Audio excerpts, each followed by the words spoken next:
Yetim qo'zi boqsang, og'zi burning moy bo'ladi. Yetim bola boqsang, og'zi burning qon bo'ladi. Shunda nima yetimlarni asrab olmaslik kerakmi? Yetimlarning aybi nima? Ularning yetimligidami? Biz bunaqangi odamlarga munosabat bildirib jamiyatga e'lon qilishimiz kerak emas, nabarat bilan qayta tarbiyalab jamiyatga qo'shishimiz kerak. Buni hammasi e'tiborsizlik va noto'g'ri berilgan tarbiyaning natijasi. Men hech qachon ko'rmaganman fohishaning bolasi fohisha bo'lganligini. Bu shunday qilib tarbiyalanganligi uchun, shunaqa muhta katta bo'lganligi uchun ham shunaqangi bo'ladi. Biz shunaqa rahmdilda bizga kimdir chiqib olib, yig'lab, siqtab rahmimizni keltirsa, biz rahmimiz keladi.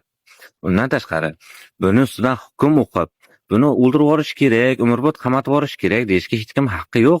Hukm o'qiydigan sud bor. Buni biz sudga o'tirib chiqqani bilan hech narsa o'zgarmaydi. Kerak bo'lsa, shtrafini ham mana shu onaxonim pensiyasidan to'lattiradi.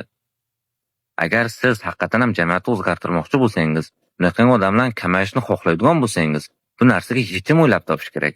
Onaxonni yana 2 ta qizlari bor ekan. O'shalardan biri bularni o'zlarini qaramoqlariga olish kerak. Ana u tarbiyasizga keladigan bo'lsak, bunisidan juda ham katta jamoa ishlab buni o'zgartirib yerga berib yuborish kerak. Undan tashqari, ana bu juda ham katta brend egalari, biznesmenlarga men vobshe hayron qolaman-da.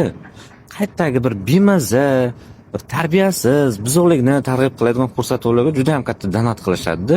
O'shanaqangi ko'rsatuvlarni rivojlantirishadi. Chunki xalq o'sha narsani talab qiladi. Bunaqangi ko'rsatuvlarga juda ham talab katta. Undan ko'ra, ana Rayhon Ulasenovani Zirabchiga o'xshagan proyektlarini o'shanaqangilarni rivojlantirib, o'shanaqangilarga donat qilsak, shu jamiyatga foydasi tegmaydimi? Jamiyatda kimdirlar o'zgarib, kimdirlar o'ziga xulosa olgan bo'lmaydimi? Yana hammani o'ziga insof bersin.